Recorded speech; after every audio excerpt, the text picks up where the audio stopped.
Hello every one. ഇപ്പം ഇന്ന് നമ്മൾ വിൻഡോസ് സെർവർ ഇൻസ്റ്റാളേഷനാണ് പഠിക്കാൻ പോകുന്നത്.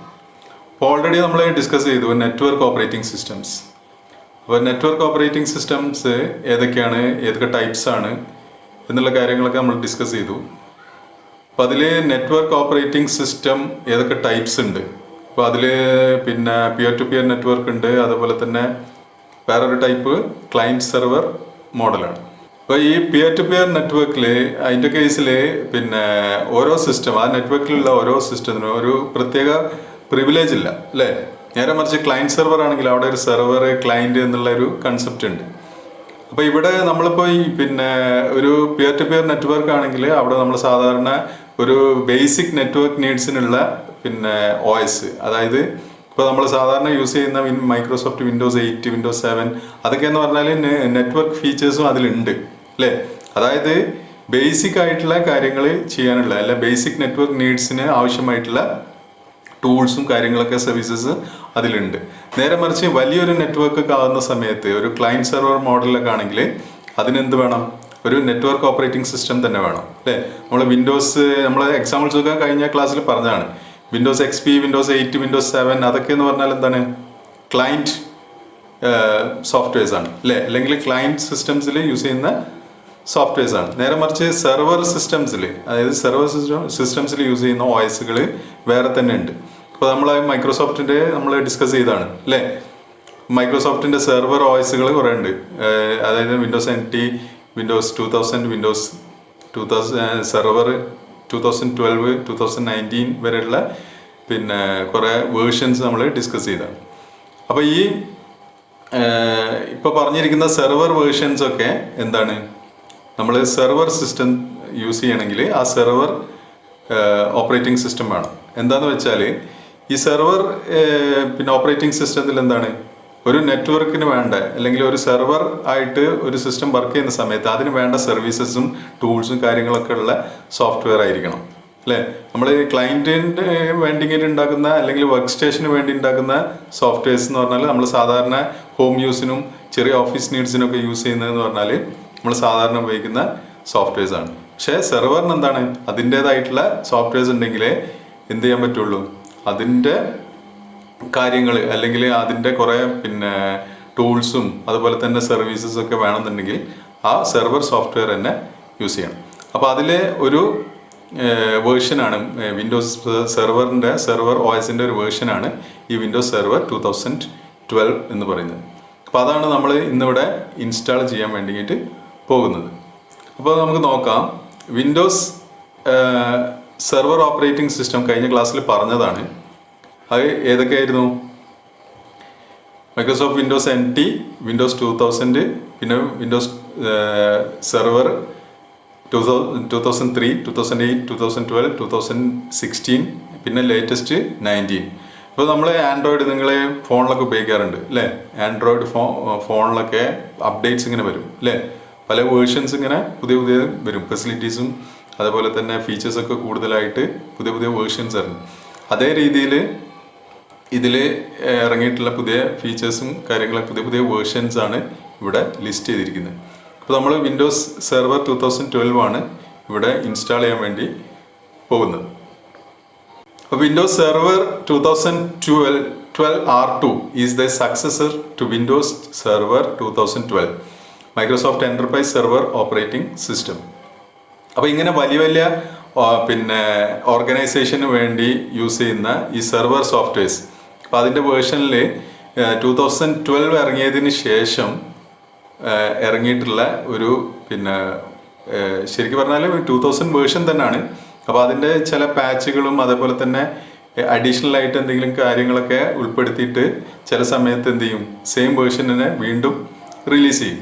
ഇപ്പോൾ വിൻഡോസിലൊക്കെ ഉണ്ട്, വിൻഡോസ് XPൻ്റെ വേർഷൻസിലൊക്കെ XP സർവീസ് പാക്ക് 1 എന്ന് പറഞ്ഞിട്ട് അഡീഷണൽ ആയിട്ട് ചില ഫീച്ചേഴ്സൊക്കെ അതിന് കൂടെ ആഡ് ചെയ്യാൻ വേണ്ടിയിട്ട് പുതിയ റിലീസ് അവർ ഇറക്കും. അപ്പോൾ അതേപോലെ തന്നെ സർവീസ് പാക്ക് 1 ഇറങ്ങിയിരുന്നു, പിന്നെ 2 ഇറങ്ങി, പിന്നെ 3 ഇറങ്ങി, സർവീസ് പാക്ക് 3 ഇറങ്ങി. അപ്പോൾ അതിനനുസരിച്ച് അഡീഷണൽ ഫീച്ചേഴ്സ് ഇവർ ആഡ് ചെയ്യുന്ന നിങ്ങളുടെ ഫോണിൽ ഉള്ള രീതിയിൽ തന്നെ. ഫോണിൽ ഇപ്പോൾ ആൻഡ്രോയിഡ് 10 ഇറങ്ങി കഴിഞ്ഞാൽ ആ 10ൻ്റെ പിന്നെ എന്തെങ്കിലും അഡീഷണൽ ഫീച്ചേഴ്സും ബഗ് ഫിക്സ് അങ്ങനെയുള്ള കാര്യങ്ങളൊക്കെ ചെയ്തിട്ടുള്ള വേർഷൻസ് റിലീസുകൾ നമ്മൾ പിന്നീട് ഇറക്കാറുണ്ട്. അപ്പോൾ അതേപോലെ ഇറക്കിയാണ് 2000 ഇറങ്ങിയതിന് ശേഷം വിൻഡോസ് സെർവർ 2012 ഇറങ്ങിയതിന് ശേഷം ഇറങ്ങിയിട്ടില്ലാണ് വിൻഡോസ് സെർവർ 2012 R2 എന്ന് പറഞ്ഞിട്ട്. R2 എന്ന് പറഞ്ഞാൽ ഒന്നുമില്ല, ജസ്റ്റ് ആ റിലീസ് ടു എന്നുള്ള മീനിങ് ആണ്. Windows server 2012 R2 made its official debut in late 2013. ആ 2013 ഈ R2 എന്ന് പറഞ്ഞ ഈ വേർഷൻ ഇറങ്ങിയിട്ടുള്ളത്, ഏകദേശം 2000 അവസാനം ആയ സമയത്ത്. ഇനി ഇതിൻ്റെ minimum hardware requirements four installation അത് നോക്കാം. ഇപ്പോൾ നമ്മൾ CSH കഴിഞ്ഞ സെമ്മിൽ പഠിച്ചിട്ടുണ്ട്. നമ്മൾ OS installation, Windows OS installation പഠിച്ചിട്ടുണ്ട്. അവിടെ നമ്മൾ വിൻഡോസ് 7 വിൻഡോസ് 8 നമ്മൾ ഇൻസ്റ്റാൾ ചെയ്ത് നോക്കിയിട്ടുണ്ട്. അപ്പോൾ ഈ ഇൻസ്റ്റലേഷൻ ശരിക്കും പറഞ്ഞാൽ അതേപോലെ തന്നെ ഒരു ചേഞ്ചും ഇല്ല. OS ഇൻസ്റ്റലേഷൻ സെയിം തന്നെ, നമ്മൾ എങ്ങനെയാണോ നമ്മൾ മറ്റേ വിൻഡോസ് 8 വിൻഡോസ് 7 ഇൻസ്റ്റാൾ ചെയ്ത് അതേ രീതിയിൽ തന്നെയാണ് ഇതിലും ഇൻസ്റ്റാൾ ചെയ്യാനുള്ളത്. പക്ഷേ പിന്നെ അതിനുശേഷം കുറേ കോൺഫിഗറേഷൻ കാര്യങ്ങളൊക്കെ, സെർവർ ആയതുകൊണ്ട് കുറേ സെറ്റിങ്സും പിന്നെ അതുപോലെ തന്നെ അതിൽ കുറേ യൂസേഴ്സിൻ്റെ ക്രിയേറ്റ് ചെയ്യാനും പ്രൊഫൈൽ അങ്ങനെ പറഞ്ഞിട്ട് കുറേ കാര്യങ്ങളുണ്ട്. അതാണ് മെയിനായിട്ട് വരുന്നത്. അപ്പോൾ ആ ഇൻസ്റ്റലേഷൻ ജസ്റ്റ് ഒന്നുമില്ല, നമ്മൾ പഠിച്ച കാര്യങ്ങൾ തന്നെയാണ്. അപ്പോൾ അതൊന്നും കൂടി റിവൈസ് ചെയ്യാം.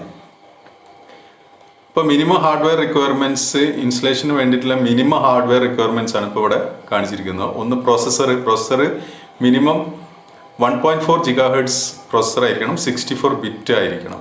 അതിൻ്റെ ആർക്കിടെക്ചർ 64 ബിറ്റ് പ്രൊസസ്സറെ അതിലേ നമുക്ക് ഈ സെർവർ OS ഇൻസ്റ്റാൾ ചെയ്യാൻ പറ്റുള്ളൂ. അപ്പോൾ അതിൻ്റെ സ്പീഡ് 1.4 GHz ആണ് മിനിമം പറയുന്നത്. പിന്നെ അതുപോലെ തന്നെ മെമ്മറി റാം 512 MB വേണം മിനിമം. അതുപോലെ free disk space 32 GB free disk space ഉണ്ടെങ്കിൽ നമ്മളെ സിസ്റ്റത്തിൽ ഇൻസ്റ്റാൾ ചെയ്യാൻ പറ്റുള്ളൂ. ഇത് ഇവരുടെ മിനിമം ഹാർഡ്വെയർ റിക്വയർമെൻറ്റ്സ് ആണ് ഇവർ മൈക്രോസോഫ്റ്റ് പറയുന്നത്. ഇനി റെക്കമെൻഡഡ് എന്ന് പറഞ്ഞാൽ മിനിമം എന്ന് പറഞ്ഞാൽ ഇത്രയെങ്കിലും വേണം നമുക്ക് ഇൻസ്റ്റാൾ ചെയ്യാൻ. റെക്കമെൻഡഡ് എന്ന് പറഞ്ഞാലോ ഇപ്പം റെക്കമെൻഡ് ചെയ്യുന്ന ആ ഇതുണ്ടെങ്കിൽ അത് പ്രോപ്പറായിട്ട് നല്ല രീതിയിൽ വർക്ക് ചെയ്യുള്ളൂ. അപ്പോൾ പ്രൊസസ്സർ അവർ പറഞ്ഞ 1.4 GHz ആയിരുന്നു മിനിമം, പക്ഷേ 2 GHz ഉണ്ടെങ്കിൽ കുറച്ചും കൂടി ബെറ്ററാണ്. 2 GHz 64 ബിറ്റ് അല്ലെങ്കിൽ കുറച്ചും കൂടി ഫാസ്റ്റർ, അതിനെക്കാളും ലേറ്റസ്റ്റ് ഉണ്ടെങ്കിൽ അതാണ് നല്ലത്. പിന്നെ മെമ്മറി മിനിമം 2 GB ആണ് പറയുന്നത്, റെക്കമെൻഡഡ് 2 GB ആണ് പറയുന്നത്. പിന്നെ അതുപോലെ disk space 40 GB or above. അപ്പോൾ ഇതാണ് റെക്കമെൻഡഡ് ആയിട്ട് അവർ പറയുന്ന ഹാർഡ്വെയർ റിക്വയർമെൻറ്റ്സ്. ഇനി നമ്മൾ ഇൻസ്റ്റലേഷൻ സ്റ്റാർട്ട് ചെയ്യണം. അപ്പോൾ ഇൻസ്റ്റലേഷൻ സ്റ്റാർട്ട് ചെയ്യുന്ന സമയത്ത് നമ്മൾ കഴിഞ്ഞ ഇതിൽ പറഞ്ഞ രീതിയിൽ തന്നെ ആദ്യം എന്ത് ചെയ്യേണ്ടി വരും? ഒന്നുകിൽ നമ്മൾ എന്താ ചെയ്യുക, ക്ലീൻ ഇൻസ്റ്റലേഷൻ അല്ലേ. അതായത് ആദ്യം ഓരോ വോയിസും നമ്മളെ സിസ്റ്റത്തിൽ ഇല്ലെങ്കിൽ നമ്മളൊരു ക്ലീൻ ഇൻസ്റ്റലേഷനാണ് ചെയ്യുക.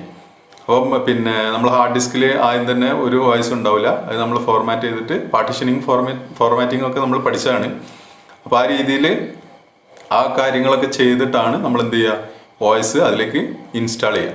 അപ്പോൾ ഇൻസ്റ്റാൾ ചെയ്യണമെന്നുണ്ടെങ്കിൽ ആദ്യം തന്നെ നമുക്ക് എന്ത് വേണം, ഒരു ഇൻസ്റ്റലേഷൻ ഡിസ്ക് വേണം അല്ലേ. ഒരു ഇൻസ്റ്റലേഷൻ ഡിസ്ക് വേണം. അപ്പോൾ ആ ഡിസ്ക് ഒന്നുകിൽ CD DVD ആയിരിക്കും, അല്ലെങ്കിൽ നമ്മൾ പെൻഡ്രൈവിൽ അതിൻ്റെ ഇമേജ് കോപ്പി ചെയ്തിട്ട് നമ്മൾ ചെയ്യാം.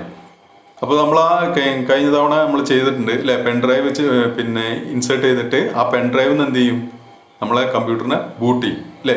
അതേ രീതിയിൽ തന്നെ ആദ്യം എന്ത് ചെയ്യണം, നമ്മളെ പെൻഡ്രൈവിലോ CD DVD ആണെങ്കിൽ അതിന്ന് ആദ്യം ബൂട്ട് ചെയ്യണം. അപ്പോൾ ബൂട്ട് ചെയ്തിട്ട് ബൂട്ട് ചെയ്തിട്ടുണ്ടെങ്കിൽ ആദ്യം തന്നെ ഇങ്ങനെ ഒരു സ്ക്രീനിൽ വന്ന് നിൽക്കുകയാണ് ചെയ്യുക. ആ ഇൻസ്റ്റലേഷൻ്റെ ഫസ്റ്റ് സ്ക്രീനാണ് ഇവിടെ കാണുന്നത്. അപ്പോൾ നമ്മൾ വിൻഡോസ് 8 ചെയ്ത പോലെ തന്നെ അതിൽ കുറേ കാര്യങ്ങൾ നമ്മൾ ആദ്യം സെലക്ട് ചെയ്ത് കൊടുക്കാനുണ്ട്.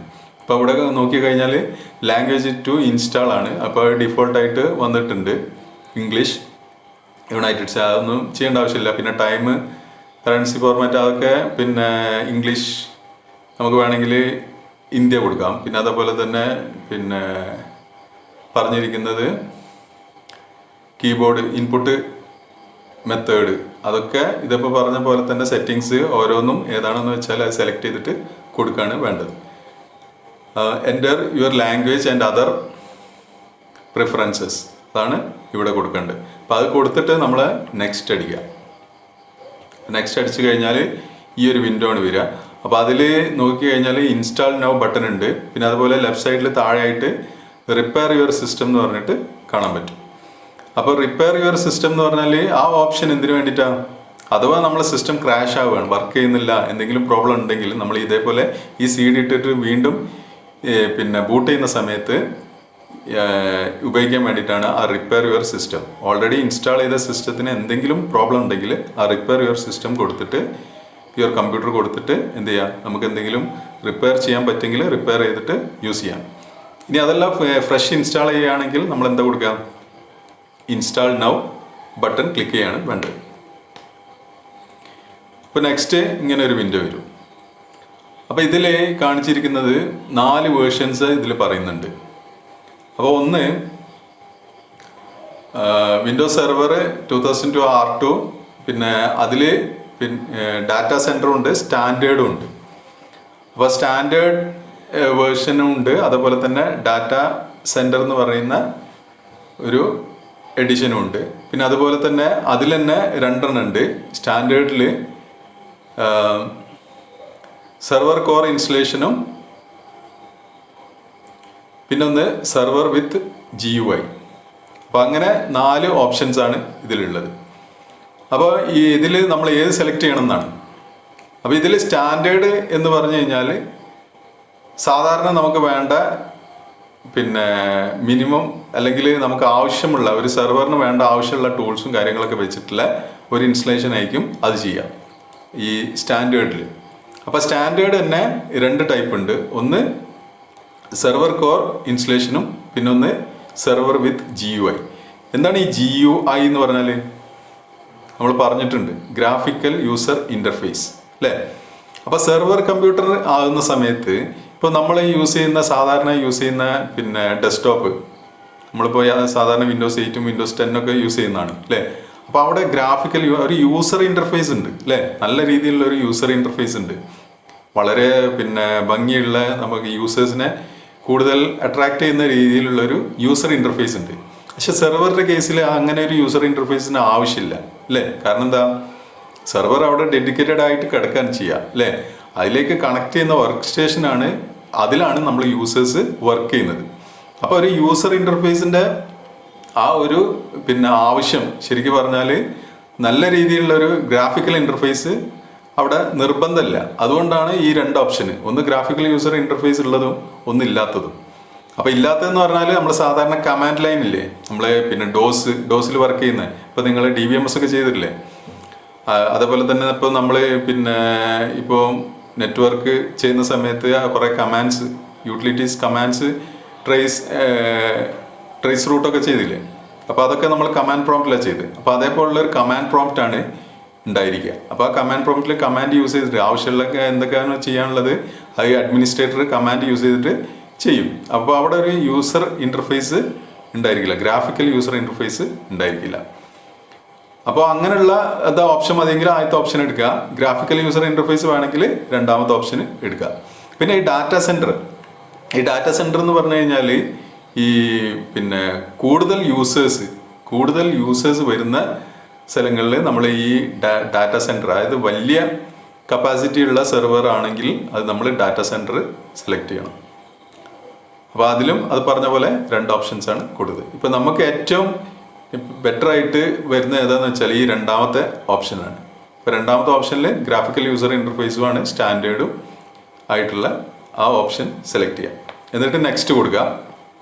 അപ്പോൾ പറഞ്ഞ പോലെ തന്നെ നമ്മൾ മറ്റേ വിൻഡോസ് 8ഉം 7 ഒക്കെ ചെയ്യുന്ന സമയത്ത് ഒരു ലൈസൻസ് എഗ്രിമെൻ്റ് ഉണ്ട്, അതേപോലെ തന്നെ ഒരു ലൈസൻസ് എഗ്രിമെൻ്റ് ഉണ്ട്. അത് നമ്മൾ ടിക്ക് മാർക്ക് കൊടുത്തിട്ട് നെക്സ്റ്റ് അടിക്കുക. പിന്നെ അതുപോലെ 2 ഓപ്ഷൻ ഉണ്ട്, ഇതൊക്കെ നിങ്ങൾക്ക് ഓർമ്മ ഉണ്ടാവും. ഒന്ന് അപ്ഗ്രേഡും ഒന്ന് കസ്റ്റമുമാണ്. അപ്ഗ്രേഡ് എന്ന് പറഞ്ഞാൽ ഓൾറെഡി വിൻഡോസ് ഉണ്ടെങ്കിൽ ആ വിൻഡോസിനെ നമുക്ക് അപ്ഗ്രേഡ് ചെയ്യാം. ഇപ്പോൾ 2012 മുമ്പുള്ള വേർഷനാണ് നമ്മൾ ഉപയോഗിക്കുന്നതെങ്കിൽ അത് 2012 നമുക്ക് അപ്ഗ്രേഡ് ചെയ്യാം. അല്ലെങ്കിൽ 2012 ആണ് ഉപയോഗിക്കുന്നതെങ്കിൽ അത് 2012 R2 അപ്ഗ്രേഡ് ചെയ്യും. അപ്പോൾ അങ്ങനെയുള്ള പിന്നെ അപ്ഗ്രേഡേഷനാണ് ആവശ്യമെങ്കിൽ നിങ്ങൾ ഫസ്റ്റ് ഓപ്ഷൻ കൊടുക്കുക.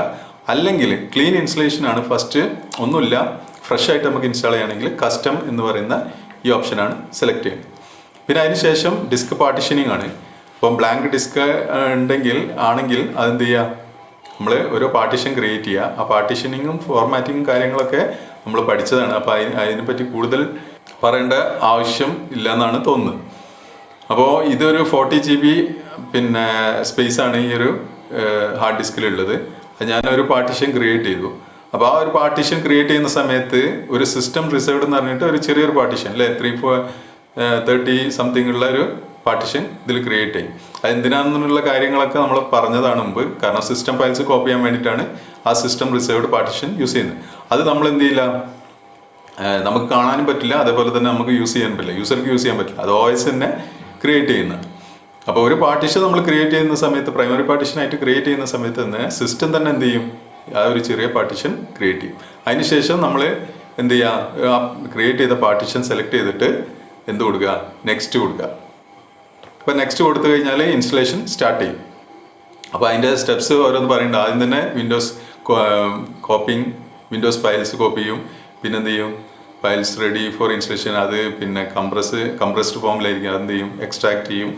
പിന്നെ ഫീച്ചേഴ്സ് ഇൻസ്റ്റാൾ ചെയ്യും, അപ്ഡേറ്റ്സ് എന്തുണ്ട് അത് ഇൻസ്റ്റാൾ ചെയ്യും. അതിനുശേഷം ഫിനിഷിംഗ് അപ്പ് എന്ന് പറഞ്ഞിട്ട് പിന്നെ സിസ്റ്റം ഒന്ന് റീസ്റ്റാർട്ട് ചെയ്യും. അപ്പോൾ റീസ്റ്റാർട്ട് ചെയ്യാനുള്ള ഒരു ഓപ്ഷൻ വരും. അവിടെ ഒന്നുകിൽ റീസ്റ്റാർട്ട് നൗ കൊടുക്കുക, അല്ലെങ്കിൽ ഓട്ടോമാറ്റിക്കലി എന്ത് ചെയ്യും, 10 സെക്കൻഡ് കഴിഞ്ഞാൽ അത് റീസ്റ്റാർട്ട് ആവും. അപ്പോൾ റീസ്റ്റാർട്ടായി വന്നു കഴിഞ്ഞാൽ ഇങ്ങനെ ഒരു വിൻഡോ ആണ് നിങ്ങൾ കാണുക. അപ്പോൾ അതിൽ ബാക്കിയുള്ള സെറ്റിങ്സ്, അതായത് നമ്മളെ പിന്നെ സിസ്റ്റത്തിലുള്ള ഹാർഡ്വെയറിൻ്റെ കാര്യങ്ങൾ എന്തൊക്കെയാണോ, എന്തൊക്കെ ഹാർഡ്വെയർസ് ഉണ്ട് ആ കാര്യങ്ങളൊക്കെ എല്ലാ ഡിവൈസസിനും അതിൻ്റെ ഡ്രൈവറും കാര്യങ്ങളൊക്കെ ഇൻസ്റ്റാൾ ചെയ്യാണ് പിന്നെയുള്ള സ്റ്റെപ്പിൽ ചെയ്യാം. അപ്പോൾ അതൊക്കെ ചെയ്തതിന് ശേഷം ഇങ്ങനെ ഒരു വിൻഡോ വരും, സെറ്റിങ്സിൻ്റെ ഒരു വിൻഡോ വരും. അപ്പോൾ അതിൽ നിങ്ങൾ ഒരു യൂസർ നെയിം പാസ്വേഡാണ് നമ്മൾ സാധാരണ മറ്റേ വോയിസിനൊക്കെ കൊടുത്തിരുന്നത്. പക്ഷേ ഇവിടെ യൂസർ നെയിം എന്ന് പറഞ്ഞിട്ട് ഒരു അഡ്മിനിസ്ട്രേറ്റർ ഓട്ടോമാറ്റിക്കലി അവിടെ വന്നിട്ടുണ്ട്. പിന്നെ പാസ്വേഡ് മാത്രം നമ്മൾ എൻ്റർ ചെയ്താൽ മതി. കാരണം എന്താണെന്ന് വെച്ചാൽ ഒരു അഡ്മിനിസ്ട്രേറ്റർ പാസ്വേഡ് നിർബന്ധമാണ്. ഇതെന്തുകൊണ്ടാണ്, ഇത് സെർവർ വോയിസ് ആയതുകൊണ്ട്. ഓക്കെ, അപ്പോൾ സെർവർ വോയിസ് ആയതുകൊണ്ട് അവിടെ എന്താണ്, സെക്യൂരിറ്റി വേണം അല്ലേ. അപ്പോൾ നിർബന്ധമായിട്ടും അഡ്മിനിസ്ട്രേറ്റർ പാസ്വേഡ് നമ്മൾ കൊടുത്തിരിക്കണം. മറ്റേ വോയിസ് ഒക്കെ ആണെങ്കിൽ എന്താ, അത് ഓരോ സിംഗിൾ യൂസറൊക്കെ ആയിരിക്കും. ചിലപ്പോൾ നമുക്ക് പാസ്വേഡ് കൊടുക്കണം എന്നില്ല, ഇല്ലെങ്കിലും നമുക്ക് എന്ത് ചെയ്യാം, അത് ആക്സസ് ചെയ്യാൻ പറ്റും. ഓക്കെ, അപ്പോൾ ഇവിടെ ഒരു പാസ്വേഡ് സെറ്റ് ചെയ്യുക, അഡ്മിനിസ്ട്രേറ്റർ പാസ്വേഡ് സെറ്റ് ചെയ്യുക. അതിന് ശേഷം ഫൈനലൈസ് ചെയ്യും, സെറ്റിങ്സ് ഫൈനലൈസ് ചെയ്യും. പിന്നീട് ഒന്നുകൂടി റീസ്റ്റാർട്ട് ആവും. റീസ്റ്റാർട്ട് ആയതിന് ശേഷം ഇങ്ങനെ ഒരു വിൻഡോ വന്ന് നിൽക്കുകയാണ് ചെയ്യുക. നേരെ മറിച്ച് നമ്മൾ പിന്നെ സാധാരണ ഡെസ്ക്ടോപ്പ് OS അല്ലെങ്കിൽ വർക്ക് സ്റ്റേഷൻ OSലൊക്കെ നേരെ എന്ത് ചെയ്യും, ഓണായി വരും. ലോഗിൻ നമ്മൾ എന്തെങ്കിലും കൊടുത്തിട്ടുണ്ടെങ്കിൽ, അതായത് യൂസർ പാസ്വേഡ് നമ്മൾ സെറ്റ് ചെയ്തിട്ടുണ്ടെങ്കിൽ അത് ചോദിക്കും, ഇല്ലെങ്കിൽ നേരെ ഡെസ്ക്ടോപ്പ് വരികയാണ് ചെയ്യുക അല്ലേ. അപ്പോൾ ഇവിടെ ഇങ്ങനെ വന്നിട്ട് ഈ ഒരു വിൻഡോയിൽ വന്നിട്ട് അവിടെ യൂസർ നെയിം പാസ്വേഡ് എൻ്റർ ചെയ്യാനുള്ള ഒരു സംഭവമൊന്നും ഉണ്ടാവില്ല. ഇങ്ങനെ ഒരു സ്ക്രീനിൽ വന്ന് നിന്നതിന് ശേഷം നമ്മൾ ഈ സെർവർ ആയതുകൊണ്ട് ഇത് സ്റ്റാർട്ട് ചെയ്യണമെന്നുണ്ടെങ്കിൽ Ctrl+Alt+Delete ആ കമാൻഡ് പിന്നെ കീ കോമ്പിനേഷൻ ആദ്യം പ്രസ് ചെയ്യണം. സാധാരണഗതിയിൽ നമ്മൾ Ctrl+Alt+Delete യൂസ് ചെയ്യുന്നത് നമ്മുടെ സിസ്റ്റത്തിലൊക്കെ റീസ്റ്റാർട്ട് ചെയ്യാൻ വേണ്ടി, സിസ്റ്റം റീസ്റ്റാർട്ട് ചെയ്യാൻ വേണ്ടിയിട്ടാണ് യൂസ് ചെയ്യുക അല്ലേ. പക്ഷേ സെർവറിൻ്റെ കേസിൽ നമ്മൾ ഈ ഒരു വിൻഡോയിൽ വന്നതിന് ശേഷം Ctrl+Alt+Delete അടിച്ചു കഴിഞ്ഞാലേ എന്ത് ചെയ്യുള്ളൂ, നമുക്ക് ലോഗിൻ ചെയ്യാനുള്ള ആ ഒരു വിൻഡോ നമുക്ക് കാണാൻ പറ്റുള്ളൂ. ഓക്കെ, അപ്പോൾ Ctrl+Alt+Del അടിച്ചാൽ ഈ രീതിയിൽ അഡ്മിനിസ്ട്രേറ്റർ പാസ്വേഡ് ചോദിക്കും. അപ്പോൾ പാസ്വേഡ് എൻട്രി ചെയ്യാം. പാസ്വേഡ് എൻട്രി ചെയ്ത് കഴിഞ്ഞാൽ എന്ത് ചെയ്യും, നേരെ ഡെസ്ക്ടോപ്പിലേക്ക് വരും. പക്ഷേ ഈ ഡെസ്ക്ടോപ്പിലേക്ക് വരുന്നതിന് മുമ്പ് ഇതിന് കുറച്ച് സെറ്റിങ്സും കാര്യങ്ങളൊക്കെ, കാരണം സെർവർ ആയതുകൊണ്ട് നമ്മളെ സെർവറിൻ്റെ ചില സെറ്റിങ്സ്, ബേസിക് സെറ്റിങ്സ് ഒക്കെ ഉണ്ട്, അതൊക്കെ നമുക്ക് ചെയ്യാം. അതിന് ശേഷം എന്ത് ചെയ്യും, ആ ബേസിക് സെറ്റിങ്സ് കൊടുത്ത് പിന്നെ അതേപോലെ തന്നെ ബാക്കി ഇതേപോലെ തന്നെ യൂസേഴ്സിനെ ക്രിയേറ്റ് ചെയ്യുക, അതേപോലെ തന്നെ ബാക്കിയുള്ള കുറേ കാര്യങ്ങളുണ്ട്. അപ്പോൾ അതൊക്കെ നമുക്ക് അതിന് ശേഷം ചെയ്യാൻ പറ്റും. അപ്പോൾ ഇൻസ്റ്റലേഷൻ ഇത്രേ ഉള്ളൂ. ജസ്റ്റ് നമ്മൾ വിൻഡോസ് 8 ഇൻസ്റ്റാൾ ചെയ്യുന്ന അതേ രീതിയിൽ തന്നെ, വേറെ ചേഞ്ച് ഒന്നുമില്ല. അതുകൊണ്ടാണ് ഞാൻ പെട്ടെന്ന് തന്നെ പറഞ്ഞു പോയത്. അപ്പോൾ ഇത് ക്ലിയർ ആയി വിചാരിക്കും. ഇതിൻ്റെ ഒരു വീഡിയോ ഞാൻ കാണിച്ചു തരാം, എങ്ങനെയാണ് ഇൻസ്റ്റലേഷൻ. ഇതേ സംഭവം തന്നെ, ജസ്റ്റ് ഇതിൻ്റെ ഒരു വീഡിയോ കാണിച്ചു തരാം. ആദ്യം തന്നെ നമ്മൾ പെൻഡ്രൈവിൽ ബൂട്ട് ചെയ്ത് കഴിഞ്ഞാൽ ഈ ഒരു വിൻഡോ ആണ് വരിക. അപ്പോൾ ഇവിടെ നമ്മൾ ലാംഗ്വേജ് ടു ഇൻസ്റ്റാൾ അത് സെലക്ട് ചെയ്യണം. ഇപ്പോൾ ഇവിടെ ഓൾറെഡി യുണൈറ്റഡ് സ്റ്റേറ്റ്സ് ഉള്ള അങ്ങനെ തന്നെ വെക്കാം. പിന്നെ അതിന് ശേഷം നിങ്ങൾ ഇംഗ്ലീഷ് യുണൈറ്റഡ് സ്റ്റേറ്റ്സ് എന്നുള്ള അവിടെ കറൻസി ടൈം നമുക്ക് ഇംഗ്ലീഷ് ഇന്ത്യ കൊടുക്കാം. പിന്നെ കീബോർഡ് ലേഔട്ട് അതുപോലെ ഇംഗ്ലീഷ് ഇന്ത്യ ആണുള്ളത്, അത് തന്നെ മതി. നെക്സ്റ്റ് അടിക്കാം. ഇനി പറഞ്ഞ പോലെ തന്നെ ഇൻസ്റ്റാൾ നൗ ഉണ്ട്. പിന്നെ ഇൻസ്റ്റാൾ നൗ ബട്ടൺ കാണാം. പിന്നെ നമുക്ക് എന്തെങ്കിലും ഓൾറെഡി ഇൻസ്റ്റാൾ ചെയ്ത സിസ്റ്റം ആണെങ്കിൽ എന്തെങ്കിലും കംപ്ലയിൻറ്റ്സ് ഉണ്ടെങ്കിൽ നമ്മൾ റിപ്പയർ യുവർ കമ്പ്യൂട്ടർ എന്ന് പറഞ്ഞ ഓപ്ഷൻ ഉണ്ട്. അപ്പോൾ അത് സെലക്ട് ചെയ്യുക. ഇപ്പോൾ നമ്മൾ ഫ്രഷ് ഇൻസ്റ്റലേഷൻ ആയതുകൊണ്ട് ഇൻസ്റ്റാൾ നൗ കൊടുക്കാം.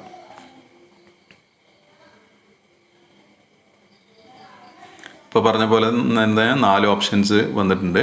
അപ്പോൾ അതിൽ പിന്നെ രണ്ടാമത്തെ ഓപ്ഷനാണ് ഇപ്പോൾ നമ്മൾ പറഞ്ഞിരിക്കുന്നത്, സ്റ്റാൻഡേർഡ് വിത്ത് GUI.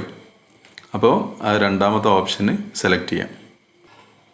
രണ്ടാമത്തെ ഓപ്ഷൻ സെലക്ട് ചെയ്തു, നെക്സ്റ്റ് അടിച്ചു. ഇനി ലൈസൻസ് അഗ്രിമെൻറ്റ് ആക്സെപ്റ്റ് ചെയ്യാം, നെക്സ്റ്റ് അടിക്കുക. ഇനി ഇവിടെ പറഞ്ഞ പോലെ തന്നെ അപ്ഗ്രേഡ് ഓപ്ഷനും കസ്റ്റം ഓപ്ഷനും ഉണ്ട്.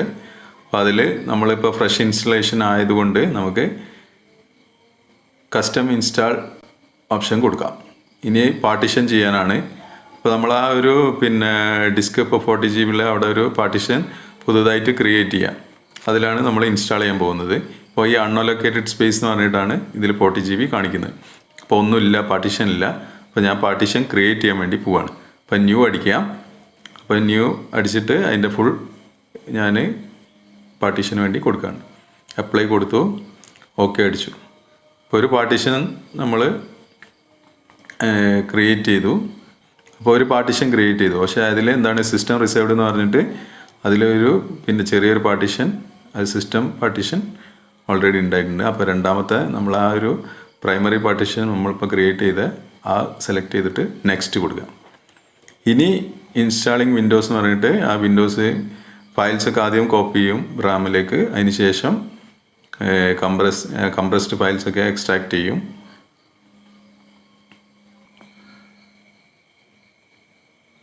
കഴിഞ്ഞ് ഇൻസ്റ്റാളിങ് ഫീച്ചേഴ്സ്, ഇൻസ്റ്റാളിങ് അപ്ഡേറ്റ്സ് ഒക്കെ കഴിഞ്ഞതിന് ശേഷം എന്ത് ചെയ്യും, റീസ്റ്റാർട്ട് ചെയ്യും. അപ്പോൾ ഞാൻ റീസ്റ്റാർട്ട് നൗ ക്ലിക്ക് ചെയ്യാണ്. അപ്പോൾ സിസ്റ്റം റീസ്റ്റാർട്ട് ചെയ്ത് വരികയാണ്.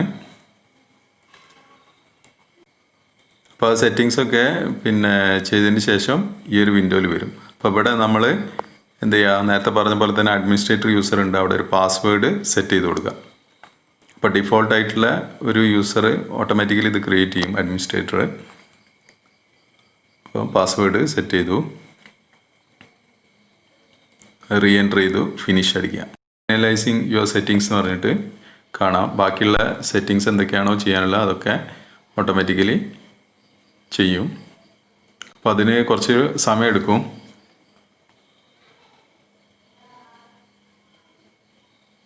അതിന് ശേഷം ഇങ്ങനെ ഒരു വിൻഡോയിൽ വന്ന് നിൽക്കും. ഇപ്പോൾ ഇവിടെ വെച്ചിട്ട് നമ്മൾ കൺട്രോൾ ആൾട്ട് ഡിലീറ്റ് അടിച്ചാലാണ് അഡ്മിനിസ്ട്രേറ്റർ വിൻഡോ വരിക. അപ്പോൾ ഇവിടെ പാസ്വേഡ് നമ്മളിപ്പോൾ സെറ്റ് ചെയ്ത പാസ്വേഡ് അടിക്കുക.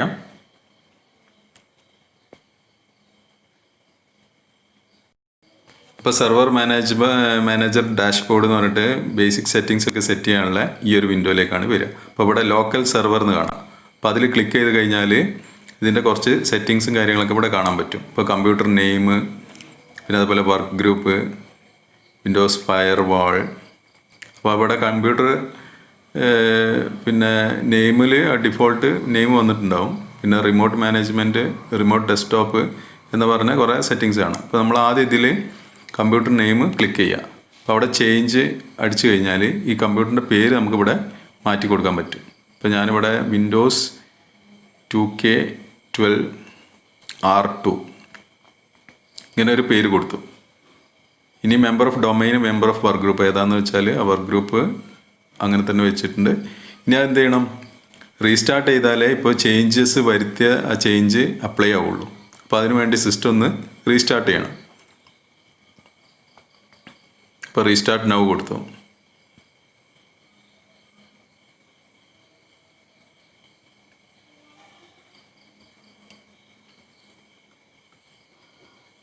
വീണ്ടും ഇങ്ങനെ വരും. അവിടെ വെച്ചിട്ട് Ctrl+Del അടിക്കുക, പാസ്വേഡ് അടിക്കുക.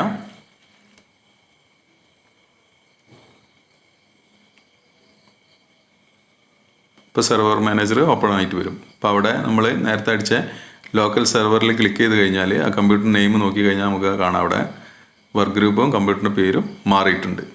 ഇനി വിൻഡോസ് ഫയർവാൾ ഇവിടെ ഇപ്പോൾ ഓണാണ്. ഓട്ടോമാറ്റിക്കലി അതെന്താണ് ഡിഫോൾട്ടായിട്ട് ഓൺ ആയിട്ടാണ് ഉണ്ടായിരിക്കുക. ഇനി ചേഞ്ച് ചെയ്യണമെന്നുണ്ടെങ്കിൽ നമുക്ക് എന്ത് ചെയ്യാം, അതിൽ ക്ലിക്ക് ചെയ്തിട്ട് ചേഞ്ച് ചെയ്യാൻ പറ്റും.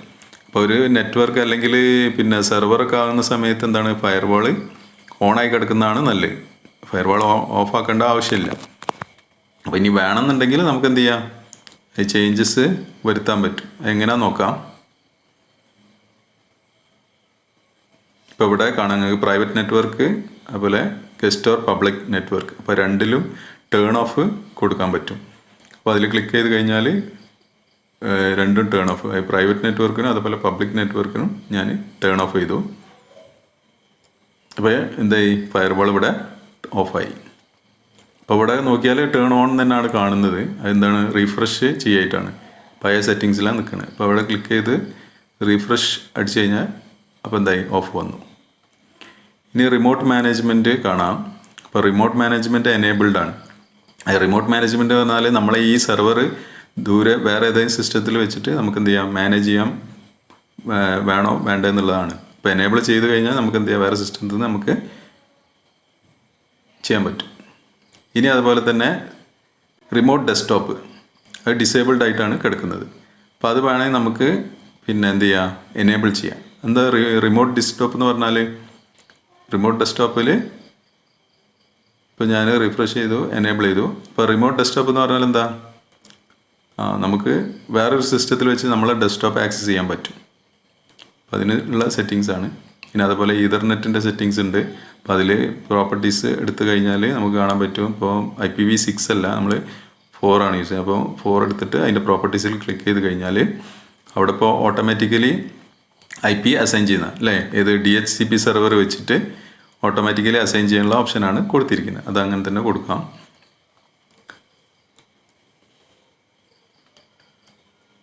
അപ്പോൾ ഇവിടെ കാണാം IPv4 address assigned by DHCP. Okay. ഇനി അതുപോലെ ലാസ്റ്റ് ഇൻസ്റ്റാൾഡ് അപ്ഡേറ്റ്സ് ഇപ്പോൾ നമ്മൾ ഇൻസ്റ്റാൾ ചെയ്തിട്ടുള്ളൂ, അതുകൊണ്ടാണ് നെവർന്ന് കാണിക്കുന്നത്. പിന്നെ വിൻഡോസ് അപ്ഡേറ്റ് ഉണ്ട്. പിന്നെ അതുപോലെ ലാസ്റ്റ് ചെക്ക്ഡ് ഫോർ അപ്ഡേറ്റ്സ്, കാര്യങ്ങളൊക്കെ നമുക്ക് വേണമെങ്കിൽ എന്ത് ചെയ്യാം, അതിന് പുതിയ വേർഷൻസ് വരുന്ന സമയത്ത് യൂസ് ചെയ്യാനുള്ള അതിൻ്റെ സെറ്റിങ്സ് ആണ് ഇവിടെ കാണുന്നത്. പിന്നെ IE enhanced security configuration, internet എക്സ്പ്ലോററിൻ്റെ സെക്യൂരിറ്റി അതിൻ്റെ ഇതാണ്. അത് വേണമെങ്കിൽ നമുക്ക് ഓണാക്കാം അല്ലെങ്കിൽ ഓഫാക്കാം. പിന്നെ ടൈം സോണ് ഓൾറെഡി ചെന്നൈ കൊൽക്കട്ടാണ് വന്നത്. പിന്നെ പ്രൊഡക്റ്റ് ID നോട്ട് ആക്ടിവേറ്റഡ് എന്നാണ് കാണുന്നത്. നമ്മൾ ആക്ടിവേറ്റ് ചെയ്തിട്ടില്ല, ജസ്റ്റ് ഇൻസ്റ്റാൾ ചെയ്തിട്ടുള്ളൂ. അപ്പോൾ ഇത്രയാണ് ബേസിക് സെറ്റിങ്സ്. അപ്പോൾ അത് കഴിഞ്ഞ് കഴിഞ്ഞാൽ ഇതേപോലെ ഡെസ്ക്ടോപ്പ്, നമ്മൾ സാധാരണ മറ്റേ ഡെസ്ക്ടോപ്പ് വർക്ക് സ്റ്റേഷൻ്റെ ഡെസ്ക്ടോപ്പ് പോലെ തന്നെ ഇവിടെ നിങ്ങൾക്ക് കാണാം. അപ്പോൾ ഈ Windows server OS installation clear ആയെന്ന് വിചാരിക്കുന്നു. അപ്പോൾ ഒന്നുമില്ല, ജസ്റ്റ് ഇൻസ്റ്റലേഷനും കാര്യങ്ങളൊക്കെ നമ്മളെ ചെറിയ ഡിഫറൻസുകൾ മാത്രമേ ഉള്ളൂ. ബാക്കിയൊക്കെ നമ്മളെ പിന്നെ ഡെസ്ക്ടോപ്പ് OS ആയിട്ടുള്ള വിൻഡോസ് 7 വിൻഡോസ് 8 ഒക്കെ ഇൻസ്റ്റാൾ ചെയ്യുന്ന അതേ രീതിയിൽ തന്നെയാണ്. ഓക്കെ. അപ്പോൾ ഇനി വരുന്ന ക്ലാസ്സുകളിൽ ഇതേപോലെ ബാക്കി കുറച്ച് കാര്യങ്ങളും ഒക്കെ ഉണ്ട്. അതായത് യൂസർ ക്രിയേഷൻ, പ്രൊഫൈൽ ക്രിയേഷൻ, അങ്ങനെയുള്ള കാര്യങ്ങളൊക്കെ ഉണ്ട്. അതൊക്കെ നമുക്ക് നെക്സ്റ്റ് ക്ലാസ്സിൽ ഡിസ്കസ് ചെയ്യാം. ഓക്കെ. അപ്പോൾ താങ്ക് യു.